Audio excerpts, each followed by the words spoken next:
بسم اللہ الرحمن الرحیم۔ بہت سے لوگ یہ سوال کرتے ہیں کہ قیام پاکستان کی کیا ضرورت تھی؟ ہندوستان کے اندر مسلمان اور ہندو مل کر زندگی گزار رہے تھے، تو ایک علیحدہ وطن قائم کرنے کی ضرورت کیوں پیش آئی؟ یہ سوال عام طور پر کیا جاتا ہے۔ تو اس سلسلے میں ہمیں یہ بات اچھی طرح سمجھنی چاہیے کہ ہندوستان پر انگریز نے قبضہ کیا بہت مکاری اور ہوشیاری کے ساتھ، اور 1857 کے بعد انگریز باقاعدہ طور پر اس ملک کے حاکم بنے۔ شروع میں تو تجارت کے لیے آئے تھے، ایسٹ انڈیا کمپنی بنائی، اور پھر 1857 میں انگریز نے باقاعدہ طور پر اس ملک کا انتظام سنبھال لیا۔ پھر اس کے بعد ہندوستان کے تمام لوگوں نے، خواہ مسلمان ہوں، ہندو ہوں، سکھ ہوں، عیسائی ہوں، دوسرے مذاہب کے ماننے والے، سب نے مل کر انگریز کے خلاف تحریک چلائی، انگریز تسلط کے خلاف، انگریز استعمار کے خلاف ایک تحریک چلائی کہ انگریز کو یہاں سے جانا چاہیے اور ہندوستان کا انتظام، ہندوستان کی حکومت ہندوستان کے لوگوں کے حوالے کی جائے۔ یہ تحریک ایک وقت آیا جب نتیجہ خیز ثابت ہونے لگی، تو اس وقت مسلمان رہنماؤں کو ایک خیال آیا۔ خیال یہ آیا کہ اس تحریک کے نتیجے میں بہت جلد انگریز ہندوستان سے چلا جائے گا، لیکن جب انگریز ہندوستان سے چلا جائے گا تو پھر کیا ہوگا؟ کیونکہ جمہوری نظام کے اندر اکثریت کو حکومت ملتی ہے، اور ہندوستان میں ہندوؤں کی اکثریت تھی، لہٰذا اگر جمہوری نظام یہاں نافذ کیا جاتا ہے تو لازمی طور پر ہندو حکومت میں آ جائیں گے۔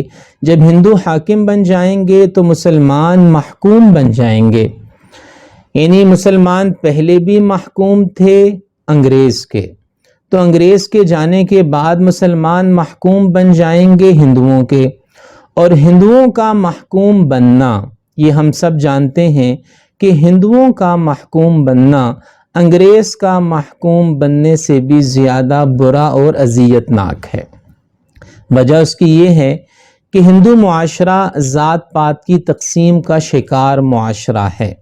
وہ تو اپنے ہندوؤں کو ہی جینے کا حق نہیں دیتے، جو نیچ ذات کے ہندو ہیں، جو شودر ہیں، تو مسلمان جو غیر مذہب والے ہیں انہیں جینے کا حق کیسے ملے گا؟ تو یہ تشویش مسلمان رہنماؤں کے دل میں آئی، جو کہ حق تھی۔ آج ہم دیکھتے ہیں کہ ہندوستان کے اندر مسلمانوں کے ساتھ جو سلوک ہو رہا ہے، جو ظلم و ستم کی داستانیں رقم کی جا رہی ہیں، اور مسلمانوں کو ہندوؤں کی طرف سے جس درندگی کا سامنا ہے، تو اس وقت کے مسلمان رہنماؤں کا یہ خیال اور ان کی یہ رائے آج بالکل سچ ثابت ہوتی ہے۔ تو ایک تو بات یہ تھی۔ دوسرا یہ تھا کہ ہر مسلمان یہ چاہتا تھا کہ وہ اپنے دین پر، اپنے مذہب پر پوری آزادی کے ساتھ عمل کر سکے۔ یہ آزادی اسے نہ انگریز کی حکومت میں حاصل رہی، اور یقینی طور پر رہی صحیح کسر تو ہندوؤں کی حکومت نے نکال دینی تھی۔ لہٰذا ان دو آراء کی روشنی میں ہندوستان کے مسلمانوں نے علیحدہ وطن کا مطالبہ کیا، مسلم لیگ کا قیام عمل میں آیا، اور پھر مسلمانوں نے دو محنتیں شروع کیں۔ ایک محنت تو یہ تھی کہ انگریز کو ہندوستان سے نکالا جائے، برطانوی استعمار کا خاتمہ ہو، اور برطانوی استعمار کے خاتمے کے ساتھ ساتھ ایک علیحدہ وطن مسلمانوں کے لیے مسلم اکثریت والے علاقوں میں مسلمانوں کا ایک علیحدہ وطن قائم کیا جائے۔ اور ظاہر ہے کہ یہ سلسلہ چلا، اور بالآخر 14 اگست 1947 کو انگریز بھی یہاں سے فرار ہوا، حکومت ہندوستان کے لوگوں کے حوالے ہوئی، اور اسلامی جمہوریہ پاکستان کے نام سے برصغیر کے مسلمانوں کے لیے ایک علیحدہ وطن قائم ہوا، اور علامہ محمد اقبال کا دیا ہوا تصور قائد اعظم محمد علی جناح نے پورا کر کے دکھایا۔ 14 اگست 1947 کا دن اسلامی تاریخ کا وہ دن تھا کہ جب مدینہ منورہ کے بعد پہلی مرتبہ اسلام کے نام پر ایک ریاست وجود میں آئی۔ اسلام کے نام پر بننے والی پہلی ریاست مدینہ منورہ کی ریاست تھی، اور اسلام کے نام پر قائم ہونے والی دوسری ریاست اسلامی جمہوریہ پاکستان کی ریاست ہے۔ یہ ملک نہ صرف اس لیے قائم کیا گیا کہ مسلمانوں کو انگریزوں اور ہندوؤں کے تسلط سے آزادی حاصل ہو، بلکہ اس لیے بھی قائم کیا گیا کہ مسلمان اپنے دین، اپنے مذہب اور اپنے اسلامی تعلیمات پر آزادی سے عمل کر سکیں۔ اور یہاں یہ بات ہمیں سمجھنی چاہیے کہ ہزار شکایتیں ہوں، ہزار گلے ہوں، لیکن یہ دونوں مقصد بہرحال حاصل ہوئے ہیں۔ یعنی الحمدللہ اس ملک میں آج ہم آزاد فضاؤں میں سانس لیتے ہیں۔ ہمارے اوپر حکومت کرنے والا کوئی انگریز نہیں ہے، ہمارے اوپر حکومت کرنے والا کوئی ہندو نہیں ہے۔ ہم الحمدللہ صبح جب بیدار ہوتے ہیں تو اس خوشی کے ساتھ بیدار ہوتے ہیں کہ ہم آزاد ہیں، آزاد فضاؤں میں سانس لے رہے ہیں۔ ہمارے اوپر کوئی زبردستی کرنے والا، ہمارے اوپر مسلط ہونے والا کوئی نہیں ہے۔ اور جہاں تک دوسرے مقصد کی بات ہے، اسلامی تعلیمات پر عمل، تو بے شک اس حوالے سے ابھی بہتری کی گنجائش ہے، قانون سازی کی ضرورت ہے، لیکن ایک لمحے کے لیے آپ سوچئے کہ پوری دنیا میں 200 سے زیادہ ممالک میں وہ کون سا ملک ہے جہاں اسلام پر عمل کرنے کی سب سے زیادہ آزادی ہے؟ بے شک وہ ملک پاکستان ہے۔